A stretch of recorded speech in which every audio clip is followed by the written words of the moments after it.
1902-এর 4 জুলাই শুক্রবার খুব ভোরে উঠে উপাসনার জন্য মন্দিরে যান স্বামীজি। প্রাতরাশে খান দুধ ও ফল, তারপর মর্নিং ওয়াক।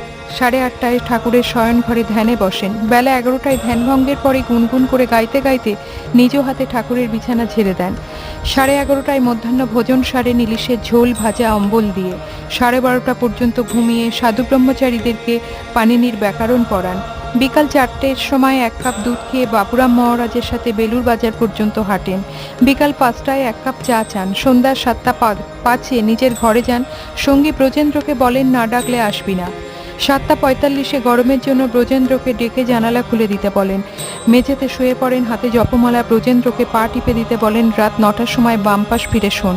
কয়েক সেকেন্ডের জন্য তার ডান হাত একটু কাঁপে, কপালে ঘাম, দীর্ঘশ্বাস পড়ে। 9:10-এ ফের দীর্ঘশ্বাসের সাথে নড়ে উঠে মাথা বালিশ থেকে পড়ে যায়। চোখ স্থির, মুখে অপূর্ব জ্যোতি ও হাসি।